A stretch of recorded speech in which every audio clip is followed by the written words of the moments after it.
என்ன சொல்றாரு பாருங்க.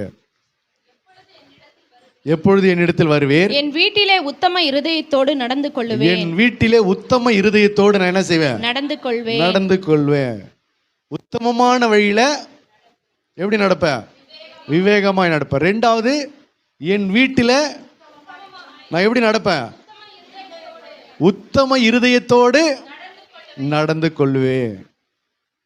நாமளா இருந்தா என்ன சொல்லுவான், எங்க வீடு நான் எப்படி வேணாலும் இருப்பேன்.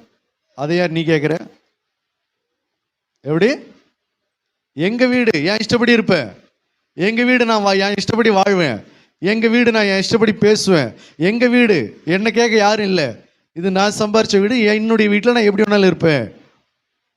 ஆனா தாவீது சொல்றாரு என்னன்னு, என்னுடைய வீட்டில் உத்தம இருதயத்தோடு நடந்து கொள்ள. இன்னும் எத்தனை பேர் நம்ம வீட்டில் உத்தம இருதயத்தோடு நடந்து கொள்றேன்? நம்ம வீடு தான், நம்மளை கேட்க போறது யாரும் இல்லை. நம்ம வீட்டில் நம்ம எப்படி வேணாலும் நடக்கலாம். ஆனால் தாவீது சொல்றாரு, என்னுடைய வீடாக இருந்தாலும் நான் எந்த இருதயத்தோடு நடக்கிறேன், உத்தம இருதயம். அல்லேலூயா. இன்னைக்கு நம்ம வீடுன்றதுனால என்னென்னமோ பண்றாங்க ஜனங்க. நம்ம வீடு அவங்க வீடுன்றதுனால இன்னைக்கு அவர்களை கேட்க ஆள் இல்லை என்பதற்காக அவர்கள் வீட்டில் என்னென்னமோ காரியங்கள் நடந்து கொண்டு அவங்க வீட்டில் கொண்டு போய் என்ன சொல்றது, உத்தம இருதயத்தோடு நடந்து கொள்ளுகிற அந்த பழக்கம் இல்லை.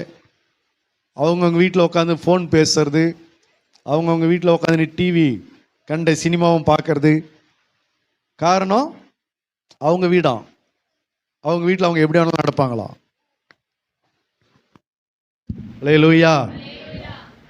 இப்போ நம்ம வீடாக இருந்தாலும் நம்ம இஷ்டப்படி என்ன செய்யக்கூடாது, நடக்கக்கூடாது. நம்ம வீட்டில் எப்படி வேணாலும் பேசிக்கலாமா?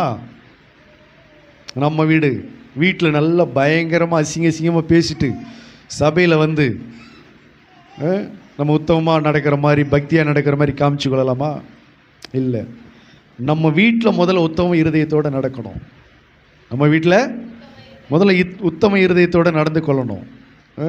வீட்டில் கண்டபடி செய்யக்கூடாது, கண்டபடி நடக்கக்கூடாது.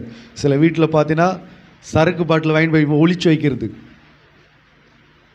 நடக்குதா இல்லையா? சில வீடுகளில் பாட்டில் வாங்கிட்டு போய் என்ன பண்ணுறாங்க, யாருக்குன்னு தெரியாமல் ஒளிச்சு வைக்கிறாங்க.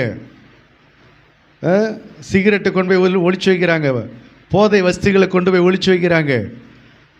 சில வீடுகளில் பார்த்தீங்கன்னா எலுமிச்சம்பழத்தை கொண்டு போய் யாருக்கும் தெரியாமல் வச்சுக்கிறாங்க. எங்கேயோ போய் ஜோசியம் பார்த்து, எங்கேயோ போய் மாந்திரிகம் பண்ணி தாயத்தோ எலுமிச்சம்பழமோ மற்ற காரியத்தை கொண்டு போய் ஒளிச்சு வச்சிருக்கிறாங்க.